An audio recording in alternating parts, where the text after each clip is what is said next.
인생 살다 보면 담을 만나요. 근데 이 담 앞에서 주저앉는 사람이 있고 담을 뛰어넘는 사람이 있어요. 여러분들은 담 앞에 주저앉는 사람 되지 마시고 뛰어넘으시길 주의 이름으로 축원합니다. 역사상 큰 일을 했던 사람들도요, 담이 없었던 사람이 아니라 담을 뛰어넘은 사람들이거든요. 존 밀턴, 이번에 신라거리라는 책을 썼죠. 제가 대학 때 이 책 읽다가 머리가 굉장히 복잡해졌어요. 이 책을 읽어내려면은 호메로스의 일리아드 오디세이아 이런 책을 읽어야 돼요. 구약 성경을 알아야 돼요. 그래야 거기 나오는 인물들이 파악이 되거든요. 근데 이 책을 언제 썼느냐? 44세 때 장님이 되었거든요.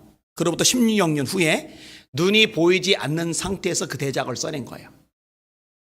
여러분 앞에 안 보이면 책을 읽기도 불가능한데 책을 써낸다. 이거는 어마어마하거든. 그것도 역사적인 책을 써낸다. 담을 뛰어넘은 거죠. 베토벤 얘기는 워낙 유명해서 아실 거예요. 많이 들었죠. 46살 때 실명을 하죠. 청력을 잃죠. 음악가가 청력을 잃으면 끝난 거예요. 난 이제 음악가로서 인생 끝났다라고 마침표를 찍을 만도 한데 마침표를 찍지를 않아요. 그걸 쉼표로 생각하는 거예요. 이후에 만들어낸 교향곡들이 역사적인 작품들이 됐잖아요. 담 앞에 주저앉이 아니라 뛰어넘은 거죠. 더글러스 맥어더 장군은 여러분에게 유명한 인물입니다. 우리나라와도 밀접하게 관련되어져 있죠.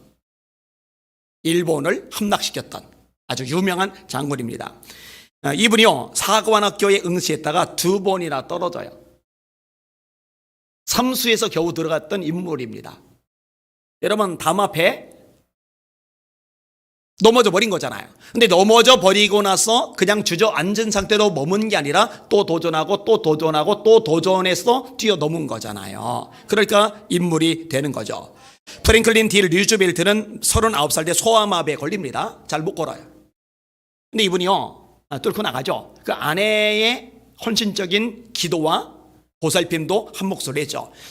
이분이 미국 대통령 역사상 유일하게 사선을 했던 대통령입니다. 지금 트럼프 대통령이 재선을 지금 노리고 있는 상황인데, 하여튼 사선을 했던 유일한 대통령이 프랭클린 디 루즈벨트 대통령입니다. 이 소아마비, 잘 못 걷던 상태를 뛰어넘어 버린 거죠. 여러분 성경에도요 이런 인물들 이야기가 많습니다. 느헤미야는요 예루살렘 성을 새로 지으려고 그래요. 근데 산발랏이 도비아가 비우는 거예요. 조롱하는 거예요. 너희들이 짓는 성은 여호가 올라가도 무너질 거야. 공격해 들어오겠다는 거예요. 그러니까 일반 백성들이 가뜩이나 바벨론에서 돌아와서 먹고 살기도 힘들고 자기 집도 마땅치 않고 생계 조체가 불투명한데, 그 중에 한 손에는 공사 도구 들고 한 손에는 무기 들고 양손으로 공사 도구 들고 일을 해도 피곤할 판인데, 언제 적이 쳐들어올지 모르니까 한 손에는 공사 도구 한 손에는 무기를 들고 작업을 하는 거예요.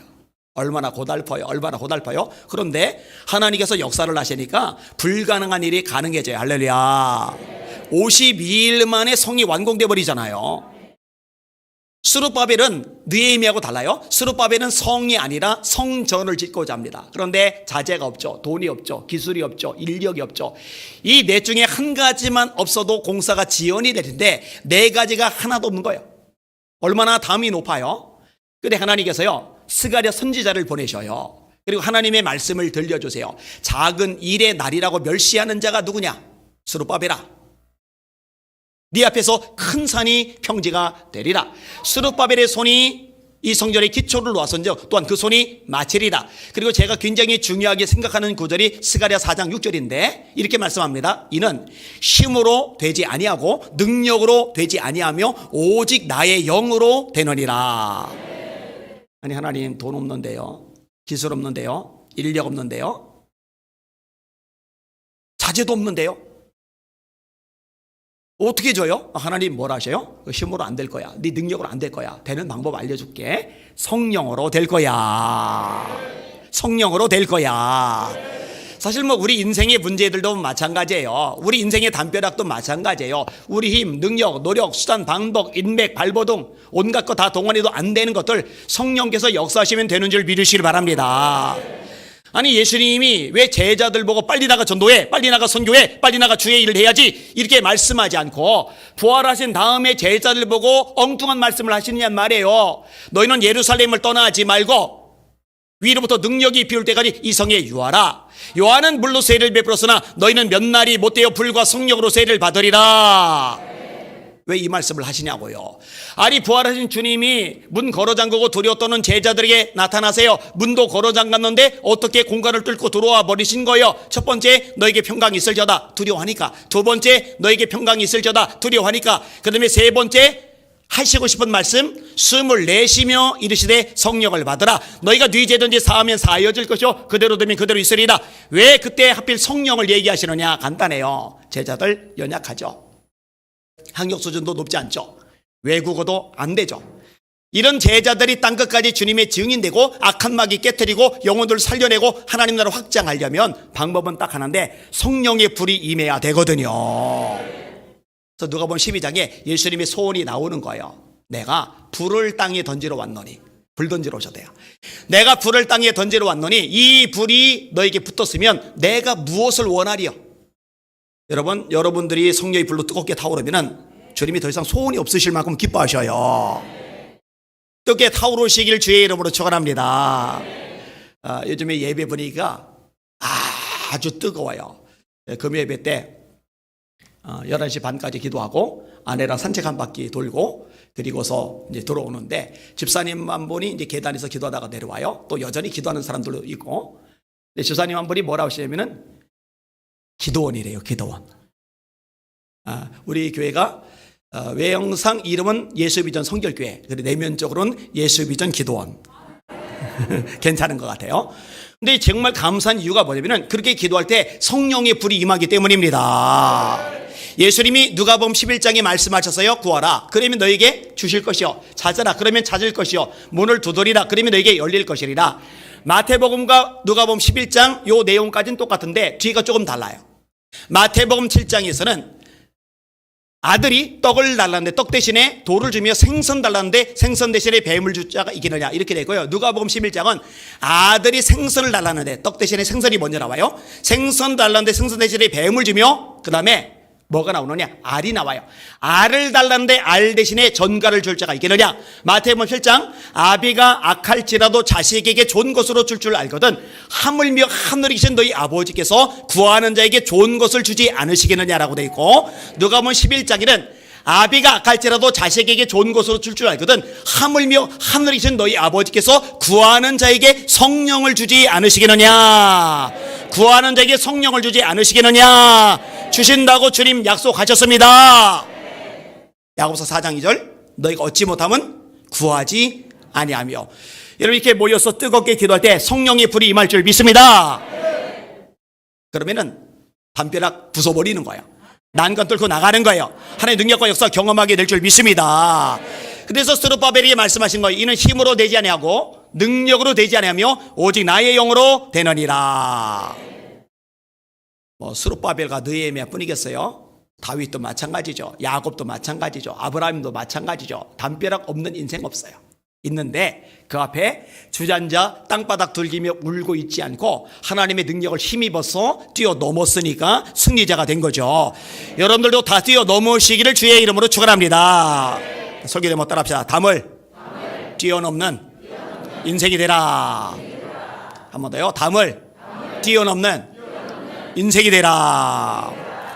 오늘 본문에 보니까 요셉에 대해서 야곱이 축복하는 장면이 나와요. 12아들을 그 분량대로 축복해요. 이 분량대로 축복했다 굉장히 중요한데 생각해 봐요.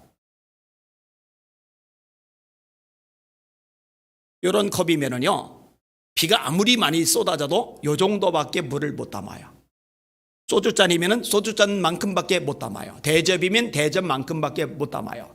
대야면은 대야만큼 물을 담아요. 호수면 호수만큼 물을 담아요. 바다는 바다만큼 물을 담아요. 분량대로.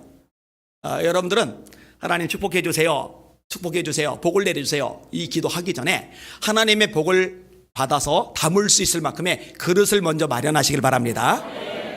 이게 자꾸 핀트를 놓쳐요. 영적인 원리들을 자꾸 놓치는 사람들이 많아요. 그냥 무조건 달래요. 주시면 뭐예요? 못 담는데. 또 주시는데 깨졌어요. 금이 갔어요. 그러면은 담아진 것 같은데 잠시 후에 다 빠져나가잖아요. 여러분들 그릇을 먼저 준비하시길 바랍니다. 각각의 분량대로 하나님의 복이 임하는 거거든요. 이 요셉은요, 분량이 커요. 그릇이 커요. 그러니까 축복의 내용도 굉장히 큽니다. 우선 어떤 이야기를 다루느냐, 담을 넘은 무성한 가지라는 거예요. 22절 같이 읽을게요. 시작. 요셉은 무성한 가지, 곧 샘 곁에 무성한 가지라. 그 가지가 담을 넘었도다. 아멘. 자, 샘 곁에 나무이기 때문에 무성해지는 거예요. 자라는 거예요. 그러니까 이 나무가 작으면은 담 밑에 가려질 텐데, 이 나무가 점점 크니까 가지가 담을 넘어가 버리는 거예요. 담이 함께 지어지지 않게 되는 거예요. 이 물 곁에 있다, 굉장히 중요한 의미가 있는 거죠. 시편에도 그런 표현이 나와요. 복 있는 사람은 악인의 길을 쫓지 아니하며 죄인의 길에 서지 아니하며 오만한 자의 자리에 앉지 아니하고 오직 여호와의 율법을 즐거워하여 그 율법을 주야로 묵상하는 자로다. 이런 사람은 시절을 쫓아 과실을 맺으며 그 잎사귀가 마르지 아니한 같으니 그 행사가 다 형통하리로다. 그렇게 말씀하고 있잖아요. 그죠? 잎사귀가 무성하다, 시절을 쫓아 과실을 맺는다. 특징이 뭐냐면은 물가에 심어진 나무이기 때문에 가능한 거거든요. 여러분들이 그런 믿음의 사람들 되시기를 바랍니다. 담이 없는 게 아니에요. 담이 있어요. 있는데 뛰어넘는 거죠.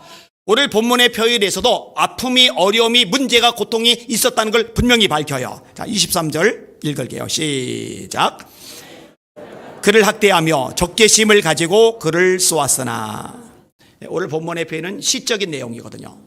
활 쏘는 자가 학대했다. 적개심을 가지고 그를 쏘았다.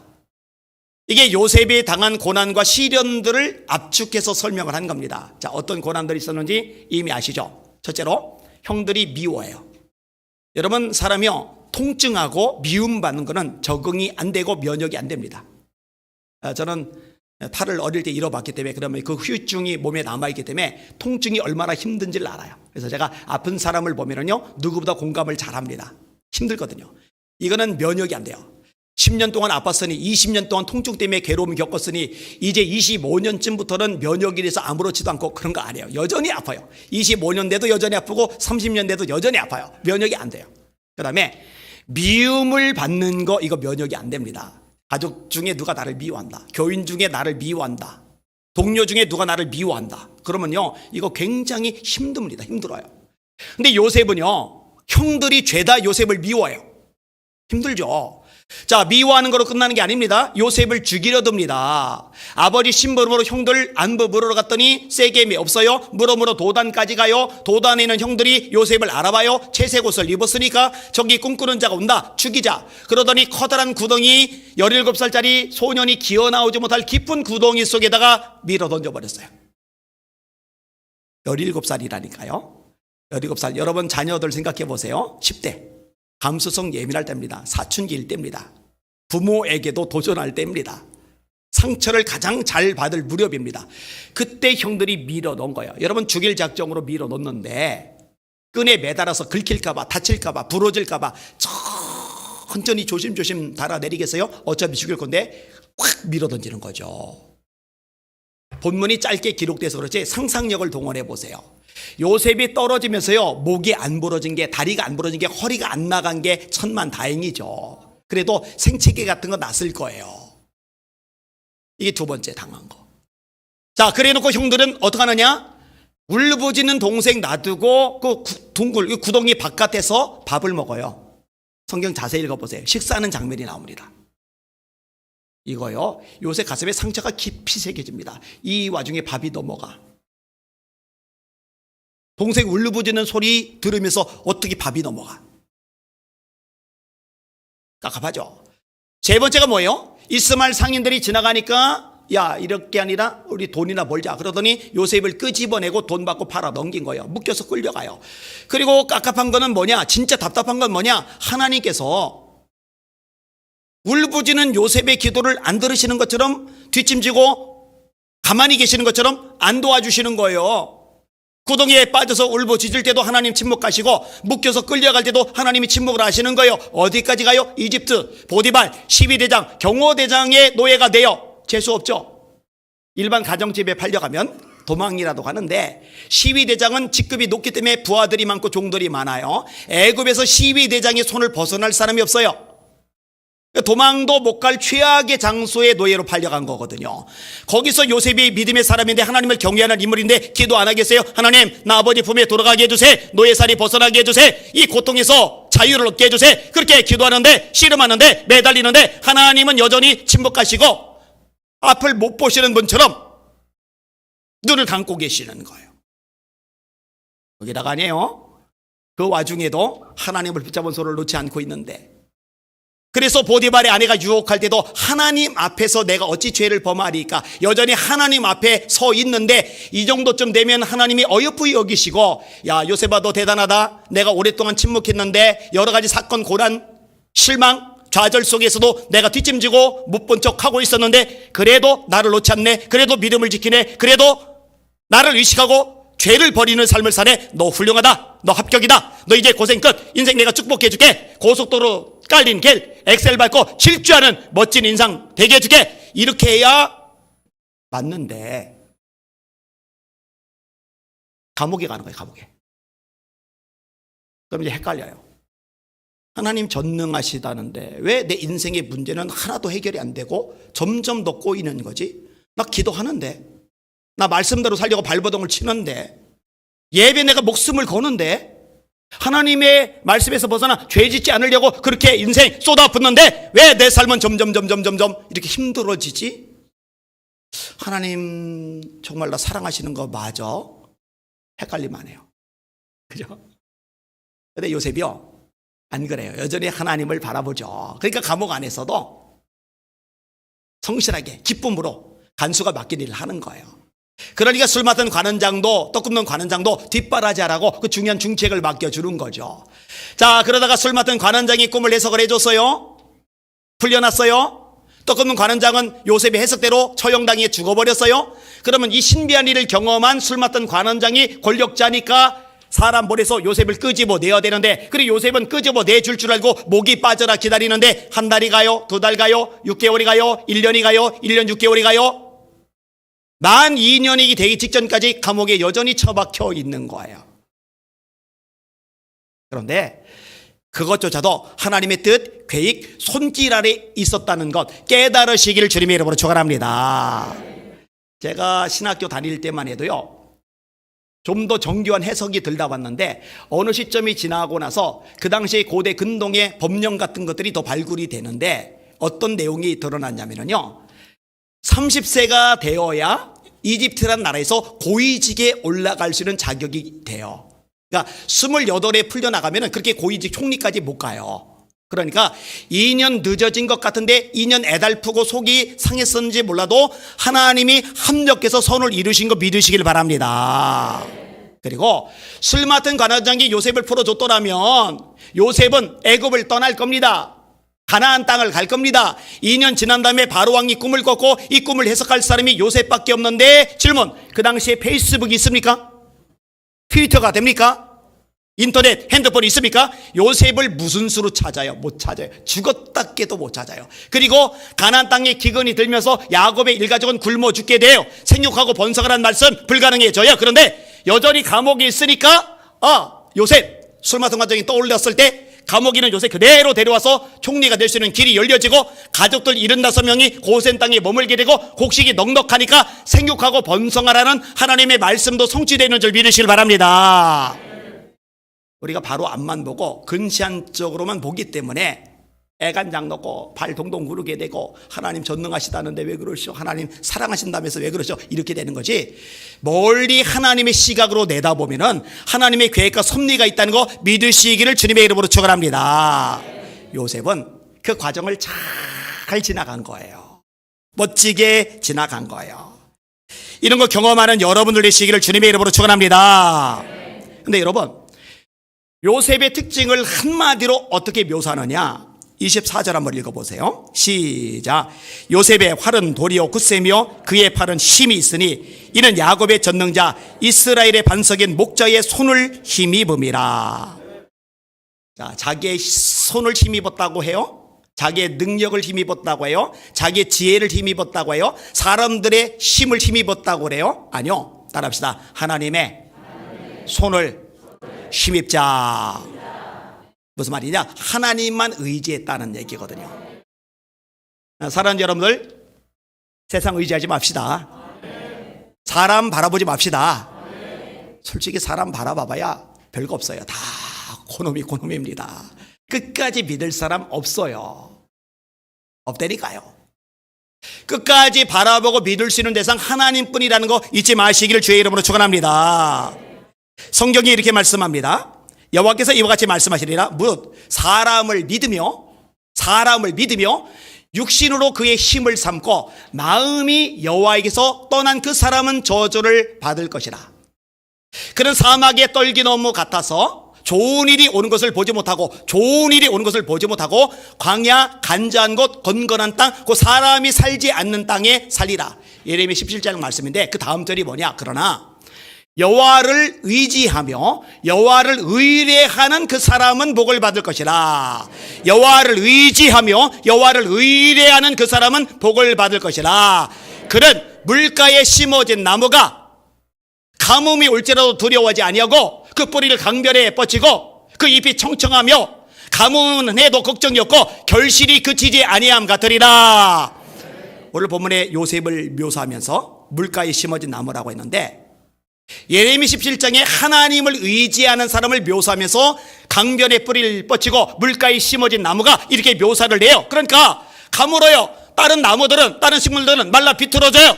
불 붙으면 타버려요. 자라지도 못해요. 생명까지 잃어버려요. 그런데 물가에 심어진 나무는 햇볕이 뜨거우면 뜨거울수록 더 자라요. 더 커져요. 더 무성해져요. 왜냐? 물이 충분히 흡수가 되니까 햇볕이 오히려 양분으로 작용을 하는 거예요. 할렐루야. 똑같은 시련, 문제, 어려움, 탄식, 절망, 좌절, 아픔, 사건을 경험하는데 어떤 사람은 이 과정을 거치면 거칠수록 아름드리 나무로 더 커져가고 어떤 사람은 시들어버려요. 메말라버려요. 주저앉아버려요. 차이가 뭐냐? 물가에 뿌리를 내리고 있느냐 그렇지 않느냐? 이게 뭐라고요? 하나님을 의지하느냐 오만 잡동산을 의지하느냐 여기에 갈림길이 있는 거거든요. 여러분 다니엘이 사자굴에 들어갔는데 사자들이 못 물어요. 발톱으로 후려치지도 못해요. 차가운 동굴 속에서 살아있는 모피도 꽂아요. 야, 사자 틈바구니에서 얼마나 따뜻할까. 나도 살아있는 모피 한번 덮어보고 싶은데. 그런데 성경이 뭐라 돼 있느냐? 그 하나님 여호와를 의지하였기 때문이라고 성경이 말씀하고 있거든요. 여러분들의 믿음이 그런 믿음이 되시기를 주님의 이름으로 축원합니다. 다윗이요, 유대 땅에 살 수 없잖아요. 그러니까 부모님을 모압 땅에 망명을 보내요. 아들 때문에 부모님들이 생고생하는 거죠. 자기는 블레셋 땅에 망명을 가요. 왜 하필이면 원수 땅에 갔을까? 사울 왕이 암몬 왕에게 다윗 내놔, 모압 왕에게 다윗 내놔, 에돔 왕에게, 아람 왕에게 다윗 내놔. 그러면 내놓을 수 있거든요. 근데 블레셋 왕 아기스에게 다윗 내놔 그러면 사이가 안 좋거든요. 아기스가 열받거든요. 니까지 게 뭔데 나한테 내놓으래. 그리고 사울하고 싸우거든요. 그만큼 블레셋하고 사이가 안 좋아요. 그러니 골리앗 거느리고 와가지고 그냥 다 공격했던 거잖아요. 원수의 땅이 피신간 거는 사울의 손이 못 미치는 땅을 찾다 보니까 원수의 땅에 가게 된 거예요. 거기서 시글락성을 겨우 얻어요. 아기스 왕이 전쟁 나가면서 다윗하고 같이 가자 그래요. 따라가요. 따라가는데 다윗의 출전을 못마땅하게 여기는 블레셋의 5 방백들이 태클을 걸어요. 블레셋은 가드, 가사, 아스돗, 에글론, 아스타롯 이렇게 5 지역으로 구성이 되어 있고 각 지역마다 방백들이 있어요. 우리나라 옛날에 호족들이 있듯이 이렇게. 그러니까 지방의 권력자들인 거예요. 왕이 전체를 통과를 하는데 이 방백들은 각 지역을 통과를 하는 거예요. 근데 이 5 지역의 방백들도 세력이 있는데 세력이는 이 방백들이 아기스 왕에게 다윗을 데리고 전쟁에 출전하면 우리들 출전 안 하겠습니다. 이렇게 나오는 거예요. 그러니까 외부에서 굴러들어온 다윗 따위보다는 원래 자기 세력인 5 방백의 힘이 더 필요하니까 아기스 왕이 다윗 보고 너 가라 그래. 다윗 입장에서 열불나죠. 완전히 무시당한 거죠. 찬밥도 이런 찬밥 덩어리가 아니에요. 그래서 상한 마음 가지고 톨레 집으로 돌아오는데 저쪽에서 막 연기가 치솟고 있어요. 가까이 가서 보니까 자기들 집이 다 타고 있는 거예요. 군인들 데리고 빠져나간 사이에 아니 글쎄 아말렉이 쳐들어오더니 성을 불살라버린 거예요. 금은 그동안 모아놨던 거 생고생하면서 차곡차곡 쌓아놨던 거 싹 긁어간 거예요. 처자식 노예로 팔아먹는다고 싹 긁어간 거예요. 여러분 이거를요 우리가 겪는다고 생각을 해봐요. 제가 종종 얘기해요. 상상력을 동원하라고. 다윗 이게 몇 줄밖에 안 되는 내용이에요. 그런데 우리 얘기로 생각해 보라고요. 대한민국에서 이 빚 때문에 살 수 없어요. 빚쟁이들이 죽인다고 조폭까지 동원해가지고 막 쫓아다녀가지고 살 떨려서 살 길이 없어요. 그래서 캄보디아로 갔어요. 베트남으로 갔어요. 태국으로 갔어요. 얼마나 밑바닥에서 고생하겠어요. 죽을 고생해가지고 수년이 지난 다음에 집 한 칸 마련하고 장롱에 돈 좀 모아놓고 이제 좀 숨 돌릴 만큼 여유가 생겼어요. 출장 갔다 왔더니 집이 홀랑 탔네. 장롱에 돈은 누가 집어갔네. 인신매매범들이 처자식들 팔아먹는다고 어디로 끌려갔는데 어디로 갔는지도 모르네. 여러분 이렇게 생각을 해봐요. 못 살아요. 이런 못 삽니다. 하나님이고 나발이고 이제는 아니 하나님 살아계시다면 전능하시다면 나 사랑하신다면 세상에 해도 너무하지 이게 뭡니까 하나님? 원망이 빽하고 나올 만한 상황이에요. 거기에다가 아니에요. 부하들 600명이 슬픔을 견디지 못하고 돌 들고 달려드는 거예요. 다윗 쳐 죽인다고. 여러분 사무엘상 22장에 보면은 다윗에게 몰려들었던 사람이 그 당시에는 400명인데 종류가 세 종류입니다. 환난당한 자, 빚진 자, 마음이 원통한 자. 환난당한 자, 빚진 자, 마음이 원통한 자. 다시 말해 사회 부적응자들. 사람답게 살지 못하는 진짜 밑바닥 인생들. 그런 인생들이 다윗 주변에 몰려들었고 다윗이 그들을 보듬어 안았어요. 그들을 품었어요. 그리고 그들이 이제 비전을 가지고 사람답게 살게 된 거예요. 여유 있게 살게 된 거예요. 그래서 시글락에서 기반을 잡았던 거예요. 그러니까 다윗이 그들에게는 은인이에요. 은인. 그런데 슬프다고 은인을 돌들고 쳐 죽인다는 거. 이거 600명이. 자, 집 불탔지, 재산 날아갔지, 처자식 끌려갔지, 은혜 베풀었던 인간들이 배신 때려요. 등에서 칼 꽂아요. 이러면은요 끝난 거예요. 근데 그때 나오는 표현이 뭔지 아세요? 다윗이 크게 위급하였으나 그 하나님 여호와를 힘입고 용기를 내었더라. 굉장히 중요해요. 따라합시다. 그 하나님 여호와를 힘입고 용기를 내었더라. 여러분 때로 힘들죠. 때로 속상하죠. 때로 속이 막 뒤집어지죠. 때로 너무 깜깜하죠. 진짜 헤쳐나갈 구석이 손톱만큼도 보이지 않을 때가 있죠. 근데 요때도 마지막까지 우리가 의지할 수 있는 대상이 딱 한 분이 남는데 하나님! 이 하나님이 계시다는 거 기억해 내시기를 주의 이름으로 축원합니다. 다윗이 크게 위급하였으나 그 하나님 여호와를 힘입고 그 하나님 여호와를 힘입고 그 하나님 여호와를 힘입고 용기를 내었더라. 용기가 어디서 나오느냐? 예전 같았으면 무너졌을 텐데, 절망했을 텐데, 좌절했을 텐데, 우울에 빠졌을 텐데, 그냥 주저앉아 포기했을 텐데, 도대체 용기를 낼 수 있는 근거가 뭐냐? 하나님, 그 하나님 여호와를 힘입고 용기를 내었더라. 여러분들이 그런 능력자 되시기를 주의 이름으로 축원합니다. 그래도 여러분 처지가 형편이 600명이 돌들고 달려들던 다윗보다는 좀 낫다 생각되시는 분들만 아멘. 좀 낫죠? 그러면은 주저앉지 말고 용기 냅시다. 힘을 냅시다. 하나님 살아 계십니다. 하나님 역사하십니다. 하나님 여러분 붙잡고 계십니다. 할렐루야. 우리 좋으신 하나님께 영광의 박수 한번 올립시다. 할렐루야. 아멘 아멘 아멘 아멘. 정말 다행이에요. 자, 이런 표현들을 하고 나서 이제 야곱이 본격적으로 요셉을 축복해 주는 거예요. 말씀을 같이 읽을게요. 25절에서 26절 시작. 네 아버지의 하나님께로 말미암나니 그가 너를 도우실 것이요 전능자로 말미암나니 그가 네게 복을 주실 것이라. 위로 하늘의 복과 아래로 깊은 샘의 복과 젖먹이는 복과 태의 복이 이리로다. 네 아버지의 축복이 내 선조의 축복보다 나아서 영원한 산이 한없음 같이 이 축복이 요셉의 머리로 돌아오며 그 형제 중 뛰어난 자의 정수리로 돌아오리로다. 아멘. 따라합시다. 그가 너를 도우실 것이다. 믿음으로 따라하세요. 하나님이 너를 도우실 것이다. 그러면 게임 오버입니다. 할렐루야. 내가 산을 향하여 눈을 들리라. 나의 도움이 어디서 올까? 나의 도움이 어디서 올까? 나의 도움이 천지를 지으신 여호와에게서로다. 너를 지키시는 자는 졸지도 아니하시고 주무시지도 아니하시리로다. 이스라엘을 지키시는 자는 졸지도 아니하시고 주무시지도 아니하시리로다. 여호와께서 네 오른쪽에서 내 그늘이 되시나니 낮에 해가 너를 상하게 하지 아니하며 밤에 달도 너를 해치 못하리로다. 여호와께서 너를 지켜 모든 환난을 면케하시며 네 출입을 지키시리로다. 여호와께서 너희 출입을 지금부터 영원까지 지키시리로다. 라반이 야곱 죽인다고 달려드는데 직전에 꿈에 하나님이 나타나셔서 너 야곱에게 선악간에 말하지 마. 입 다물어. 못 건드려요. 하나님이 도와주시니까. 에서가 야곱을 죽인다고 400명을 건드리고 와요. 마중하는 거 절대 아니에요. 마중하면 몇 명 데리고 줘. 장정 400명 건드리고 오는 건 죽이겠다는 거예요. 20년 전의 원한을 아직까지 품고 있어요.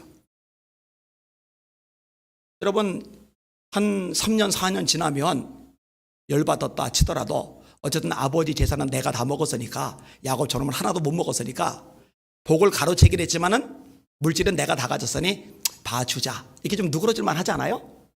유일한 혈육이잖아요. 딱 둘밖에 없잖아요. 야, 10년쯤 지나고 나서 야, 요놈 잘 지내나? 그때는 싹 미워서 죽이고 싶었는데 세월이 지나고 나이를 먹다 보니까 보고 싶네, 궁금하네. 얘 잘 지내나? 이럴만 하잖아요. 그리고 20년쯤 지나면은요, 이제 까마득하게 마음이 가라앉아 가지고 진짜 보고 싶고 그럴만도 한데 20년이 지났는데도 요놈 죽일 거야. 요 정도 심보면은 누구도 그 마음 바꿀 수 없어요. 자, 형이 이렇게 온다는 소식을 듣고 야곱이 심히 두려워합니다. 아내, 자식들 먼저 보내요. 재산, 재물 먼저 보내요. 결정적일 때, 위급할 때는 아내도 도움이 안 돼요. 자식도 도움이 안 돼요. 물질도 도움이 안 돼요. 아무것도 도움이 안 돼요. 도움이 될 수 있는 분은 딱 한 분, 하나님뿐이니까 야복강가에서 하나님 붙잡고 기도하는 거예요. 천사와 씨름하는 장면이 나오잖아요. 밤새도록 기도해요. 밤새도록 기도하면 진이 다 빠지죠. 제가 대학 때 산기도 늘 가다시피 했는데 밤새 기도하면요, 새벽에 힘이 진짜 다 빠지거든요. 힘이 다 빠져서 놓을 만도 한데 그래도 안 놔요. 하나님 외에는 진짜 도움이 없으니까 놓을 수가 없는 거예요. 꽉 잡아요. 그랬더니 나 보내줘. 못 보냅니다. 손 가지고 허벅지 관절을 쳐요. 옛날에 개혁 한글은 환도뼈라고 돼 있는데 지금은 좀 풀어서 허벅지 관절, 그걸 쳐요. 그래서 그게 어긋나 버려요. 여러분, 걷다가 발만 삐끗해도요, 통증이 전신에 밀려들면서 힘든데 허벅지 관절이 통째로 어긋난다.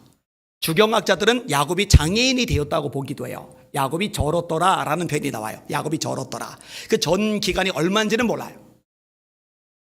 여러분, 이런 물컵 같은 거 들고 가는데 누가 옆구리 확 꼬집어 봐요. 떨어뜨립니다. 깜짝 놀래가지고요. 뭔가 지금 꽉 잡고 있는데 망치로 발가락 꽉 때려봐요. 그러면 까 하면서 놓쳐요. 허벅지 관절이 어긋날 정도면은요, 하고 손을 놔야 되는데 하고 안 놔요. 여러분 상상력 동원해봐요. 그래도 안 놓은 거는요, 이거는 아예 목을 메고 기도하는 거예요. 그 다음에 나오는 말이에요. 너 하나님과 겨루어 이겼다. 이제 이름 야곱이라고 하지만 너 이스라엘이야. 그리고 요 사건이 지난 다음에 에서가 야곱을 맞닥뜨리는데 죽이러 온 에서가 야곱을 껴안고 둘이 울어요. 여러분 상상력 동원해봐요. 그 400명은 도대체 왜 왔어요? 야곱 죽인다고 막 서슬퍼려요. 씩씩거려요. 에서님, 우리가 다 죽일게, 박살낼게요, 끝장낼게요, 막 씩씩거리고 왔는데 둘이 껴안고 우는 장면을 400명이 보면서 우리 왜 왔냐 회의감이 들지 않겠어요? 여러분, 하나님이 도우시면 되는 거예요. 저는 대한민국도 동일하다고 생각해요. 공산화돼 가려고 그래요. 차별금지법 통과시키려고 그래요. 아니 무슨 낙태를 24주까지 허용하려고 그래요. 이게 미친 거예요. 미친 거예요. 완전히 돈 거예요. 여러분, 24주면은요 의사가 쓴 내용을 봤는데요, 조산이 되어도 살린답니다. 악이에요. 생명이에요. 그걸 죽여도 된다고 이따위 법을 만들려고 그래요. 여러분, 피가 나라에 가득하면은 하나님께서 그 나라를 축복해 주실 수가 없어요. 총체적. 여러분, 깜깜하잖아요. 길은 딱 하나요. 하나님께서 도와주셔야 됩니다. 하나님이 도우시면, 하나님이 역사하시면, 하나님께서 함께 하시면, 하나님께서 개입하시면, 하나님께서 일을 행하시면 이 모든 거 뒤집어 엎을 줄 믿습니다. 우리가 그 하나님을 믿는 거죠. 역사의 주인은 트럼프 대통령도, 시진핑도, 문재인도, 메르켈도, 푸틴도 아니고 딱 한 번 하나님 분이십니다. 그 다음에 복을 얘기를 해요. 하늘의 복, 이거는 비, 이슬 이런 것들을 표현하는 거예요. 구약이에요. 그 다음에 땅의 복, 이거는요 샘, 시래 이런 것들을 언급을 하는 거예요. 젖먹이는 복과 태의복, 이거는 자손의 번성을 이야기를 해주고 있는 거예요. 그리고 이런 복이 중단되지 않을 것이다. 네 아버지의 축복이 내 손녀의 축복보다 나아서 영원한 산이 한 없음같이 이 축복이 요셉의 머리로 돌아오며 그 형제 중 뛰어난 자의 정수리로 돌아오리로다.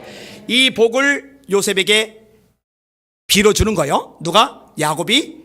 왜 이렇게 큰 거, 이렇게 엄청난 걸 빌어주느냐? 분량대로 요셉의 분량이 크거든요. 그릇이 크거든요. 왜? 그렇게 힘든데, 외로운데, 절망적인데, 실패했는데, 미움다는데, 고생을 죽어라 하는데, 그럼에도 불구하고 하나님 의지하고 하나님 잡은 손 절대 안 놓으니까 하나님이 볼 때 훌륭하거든요. 그릇이 크거든요. 그러니 하나님이 마음껏 쏟아 부어줘도 다 담을 수가 있는 거거든요. 여러분들이 그런 믿음의 종들 되시기를 예수님의 이름으로 축원합니다. 그렇게 되셔야 돼요. 말씀을 정리할게요. 고용균 성도님의 간증을 읽었어요. 이분이 주일학교 때 열심히 다녔어요. 중고등학교 때도 열심히 다녔어요. 청년 때도 열심히 다녔어요. 이 사람의 꿈이 뭐냐? 내가 크면은 돈을 많이 벌어서 하나님을 위해서 충성되게 일하겠습니다. 뭐 다양한 방식이 있잖아요. 물질로, 재능으로, 자기 몸으로, 뭐 다양한 방식으로 하나님을 섬길 수가 있잖아요. 근데 이 사람은 하나님을 물질로 잘 섬기겠다고 기도를 한 거예요. 대학을 졸업했어요. 상영공업사를 세웠어요. 이 상영공업사가 대박을 터뜨렸죠. 뭘로 대박 터뜨리냐면 차인벨하고 인터폰. 강남 지역 개발되면서 아파트 단지가 늘어나는데 아파트 출입구마다 이 인터폰을 다 설치를 하니까 이게 난리가 난 거예요. 그런데 문제는 뭐냐? 돈이 어마어마하게 쏟아져 들어오니까 하나님 이거 가지고 죄일을 할게요. 약속한 대로 그걸로 교회 세우고 선교하고 수많은 일을 하면 되잖아요. 미국의 스탠리 템 장로님, 플라스틱 회사 회장이신데 그분은 어마어마한 돈을 가지고서 전부 다 선교하는 데 썼잖아요. 그분이 2년 동안 제 월급도 주셨어요. 대한민국에 수십 명 전도대원들이 있었는데 그 수십 명 전도대원 월급을요 그분이 다 주셨거든요. 해외 각 지역마다 전도대원들인데 그 전도대원들 월급을 그분이 다 주셨거든요. 이렇게 하면 좋을 텐데 이 고용균 씨는 그렇게 못한 거예요. 그냥 돈. 그러다 보니까 어떤 일까지 생기느냐? 믿음이 떨어지죠. 예배를 소홀히 여기죠. 기도의 끈을 놓게 되죠. 그러니까 믿음이 약해져요. 여러분 잘 들으세요. 아무리 막 불붙어서 펄쩍펄쩍 뛰던 사람도요 2달 정도만 예배를 안 드려보세요. 거의 불신자 수준으로 변합니다. 여러분 예배를 놓치면 안 돼요. 여러분이 예배를 지키는 게 아니라 예배가 여러분을 지켜주는 겁니다. 여러분이 말씀을 지키는 게 아니라 말씀이 여러분을 지켜주는 거거든요. 이분이 믿음까지 놓쳐버린 거예요. 기공식을 하는데 이거 잘 되려면은 돼지머리 놓고 고사를 지내야 된다고 주변에서 자꾸 얘기하니까 믿음 생활하던 이 양반이 글쎄 돼지머리를 큼직한 거 갖다 놓고는 고사를 지내요. 아니 지 목도 못 지키는 돼지놈이 뭘 지켜줘요.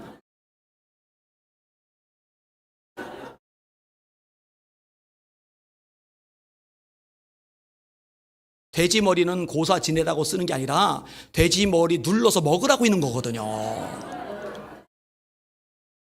그러니 완전히 타락해 버린 거죠. 하나님께서 그냥 두시겠어요? 완전히 박살이 나요. 도도 나요. 은행에서 대출이 거부돼요. 몸에 병까지 생겨요. 공장의 가스 중독 사고까지 터지면서 그 보상해 주느라고 완전히 거덜이 나버려요. 네, 여러분 잘 들으세요. 하나님을 섬기던 사람이 하나님을 떠났는데 잘 되면 그게 저주고, 하나님을 떠난 사람이 망하면 그게 축복인 줄 깨달으셔야 돼요. 히브리서 말씀이죠. 징계가 없으면 사생자요 참 자식이 아니리라. 하나님을 떠났을 때 망하면은 하나님이 나를 아직 사랑하시는구나 감사하시길 바랍니다. 그리고 그것을 다시 하나님을 의지하고 바라보고 힘입는 기회로 삼으시길 주의 이름으로 축원합니다. 이번이 참 감사하게도 절망에 빠진 게 아니라 그제서야 정신이 바짝 나요. 완전히 망해버렸지만 하나님을 붙잡고 이제 헷갈리지 않기로 결단하고 열심히 그렇게 살아가는 거예요. 하나님, 제가 교만해서 잘못했습니다. 하나님과 약속 어기고 하나님을 떠나 마귀의 종로로 됐습니다. 하나님, 저를 용서하시고 한 번만 살려주시면 남은 여생 하나님을 위해 충성되게 살겠습니다. 눈물로 기도를 해요.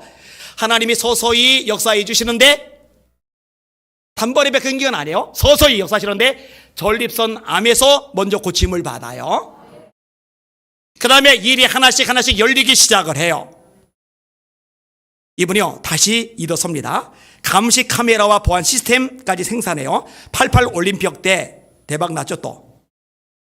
그리고 그 후에 수도관 내부를 소형 카메라로 검사하는 방법을 개발해냅니다.